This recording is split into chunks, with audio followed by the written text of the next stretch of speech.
Bonjour, je suis très content de revenir chez moi. Hello, I'm very happy to be back home. Très loin ici.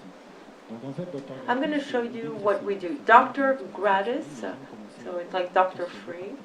People ask me what this is, and people started as a doctor, people often ask me questions, and I said, well, it's a great idea, but why don't I expand it? Let's call it Doctor Gratis.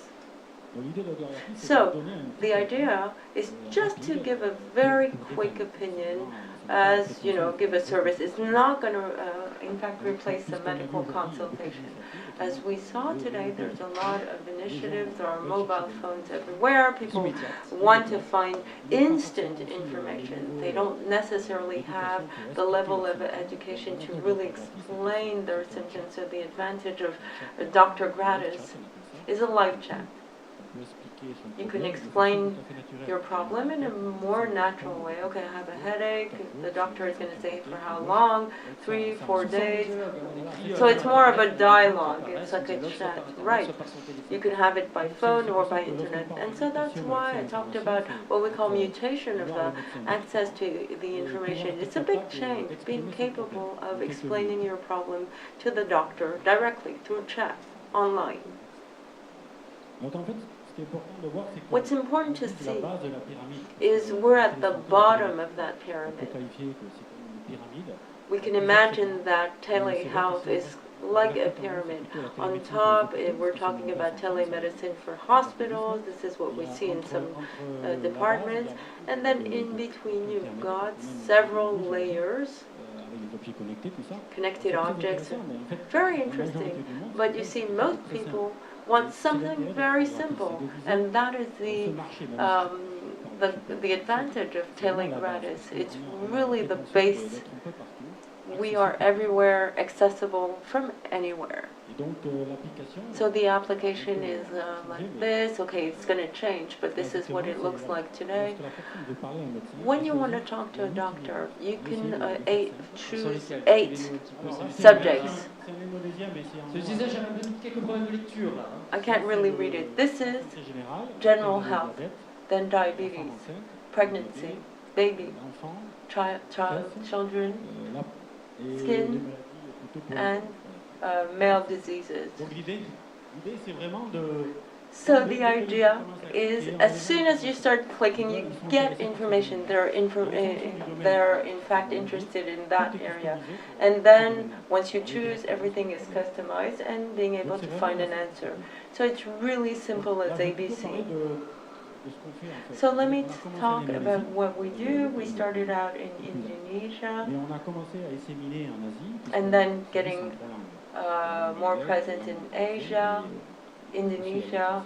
So we do it in French and English. How many people are using this service? Every day, we could have over 1,000 consultations. It's not really a consultation, it's a chat, right? Oh, it's quite big already. We want to grow because there's so much traffic. We're not going to promote everything that is free, but at the same time we're happy. So thanks to that, we're quite well getting a good foothold in Asia. Indonesia, we're quite big there too. And then we want to go into Africa. So we carried out a kind of market study, and with Ebola we did a little action. So we opened the French-speaking version of our service with Ebola, and Ebola now is no longer a big problem. So we still got a hold of a bit of Africa. This is French-speaking Africa, about 29% of our traffic. We started out with Nigeria, and this is where we got the most traffic.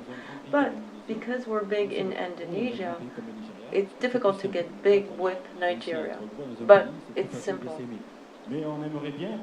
But we'd like to be more present in French-speaking Africa, and that's why we're here, trying to promote our project.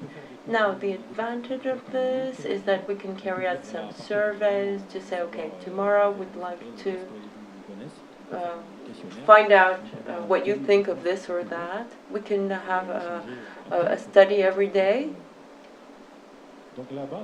So the idea is to be at this base of the pyramid, as I said, working with startups or projects that are more specific, because as I said, we have a big traffic. We don't really need to promote that, but we want to work well with vaccination booklets, pregnancy, so we're capable of, in fact, having more traffic, having more activities with all these subjects. So see, it's in 3 languages, and don't hesitate to go and see what it looks like. I have a billion questions to ask you. I have lots of questions. Stay up. Now, what is your business model? Because generally, when we think about free plus internet, we think about advertising or our personal data that is then used in order to pay off. Somebody has to be paid, right? You've got to pay for the doctor who is behind your screen and answers your question. Now, we have doctors who are working part-time, so we finance them. Our revenues come from, I would say, after 24 hours. So wait, if I sum up, you can connect yourself free. 24 hours of chat, unlimited, but after 24 hours, I have to pay with my credit card. Yes, depending on the country. And depending on the country, you can pay 80 centimes per month, and richer, $2 a month. We try to adapt it. But we know that some people can't pay. But those who can pay, they maintain the service. So we have enough clicks, we have enough payers who could, in fact, ensure the growth of the system, maybe not a huge boom, so it's a kind of pooling the money and paying for those who can't. Yes, the price is very low. People who take part, they can pay for others. And then we thought of something else for the people who really can't pay. You install, disinstall, and you get 24 hours of free. But anyhow, we thought that there's no problem. If they really can't pay, or if they can pay, they'll be able. How many doctors, where are they located? As I said, we have 3 languages. So, Anglo, Nigeria, and then we're exploring other countries. So the idea is to be close to our users, or even other languages. That's why Spanish. So how many doctors? Okay, it's confidential. Okay, at least a bracket. Less than 100. Less than 100 doctors. So today, what kind of population are you targeting? Young, urban, connected 24 hours a day with a chat, or no? Well, in Indonesia, it's transgenerational. Or sometimes the young people in the family do it for their own parents, because they know how to use the phone. But in Africa, we're quite surprised, but it's not young people only, it's young people, it's people who have a smartphone, and doesn't matter how old they are. So it really depends on the culture. So maybe in some countries, in Africa, it's we have more age groups. How about doctors? A question for doctors. They now have some experience with telemedicine. They like to see the person in front, touch the person. For the doctor, you are a doctor. Isn't it frustrating not to see a patient? They're just chatting with you, asking a question, and you have to give them an answer. You need to give them the right answer. Well, I am amazed by this, because it's like an open door, and then anything can happen. You get people from Pakistan, you get people from all over the world. And I think it's amazing. It's a big surprise, and it's fascinating. So you go from a very severe disease or something that is mild. So there's no frustration. It's never the same thing. You never get bored. It's true, you can't keep the person online for a long time. You refer them. You say, okay, it's severe, you can wait until tomorrow. Or no, you have to go to the ER, or sometimes people it's always what we call first-line advice. I think if you start reducing stress, you know, some people are very stressed, and then instead of going to the doctor, they'll stay at home and they'll stay stressed, and now they can ask us and feel reassured.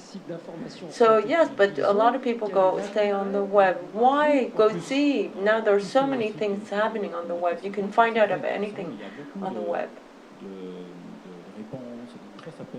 Yes, in forums, there's a back and forth, you give an opinion. But, you know, when you look on the web, you feel, oh my God, I'm going to die. No, I think the fact that it's instant, and that reduces stress. It's always interesting, but sometimes just Dr. Gratis, there's no stress generated. So in fact, you're Dr. Zen, not Dr. Gratis. So more questions we have. In teleconsultation, a lot of things are being studied with Skype, with video conference, with telephone. You, in fact, use another channel. It's the chat. It's not the mail. It's not text. It's chat.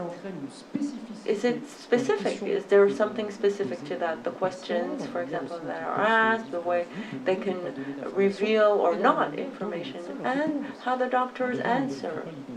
Well, I don't know who is in front. I don't have the identity. It could be a pseudo. There's no email. So the idea is that if the person feels that they can trust us, they give us real information. If they want to change their identity, no problem. So all these conversations with chat, we can identify on epidemiology. We had a lot of Zika cases, for example. People thought that they had Zika. So you see, the idea is that everything is recorded for scientific purposes, maybe, or just improving the services. And the advantage is that a chat is a kind of a commitment. It's just like a conversation, but everything is written. The advantage of a chat is you can answer the same question at the same time to a lot of people. Video conference or telephone, it's one-to-one.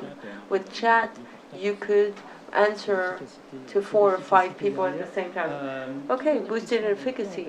Now, one last question. You showed a slide, you showed a breakdown of countries, but I saw a lot of United States, Canada, Europe. So why do people in Europe, in France, or GPs, there's emergency, there's a good medical service in France, why are they going on your app? Well, in the United States, you have a lot of people, young, they're afraid of going to see the doctor because it's maybe they're afraid of going to see the doctor, yes. So it's simple by chat. So there's this kind of very easy, same goes for the US. In France, I think, situations where they don't have private insurance, so sometimes we see that. And the fact that it's very user-friendly, because they get to know the doctor, and if you contact the person, use it at the same hour. We have people who come back every day. Then we have very specific cases. We have in Morocco someone who asked us very specific questions. A woman, 53 years old, stomach ache, and then a couple of days ago, later he said, oh man, so we thought it was a pharmacist asking questions, you know? No, it was a resident in medicine who was working in a hospital in Morocco, and I think wanted to have a backup opinion. And so I chatted with him. I said, it's quite, bold to use us. And then he said, no, don't worry, I work in a hospital. I think he's all alone at night and he feels lonely, so he wants to have a second opinion. And then he has Dr. Gratis now to keep him company. Thank you, warm applause.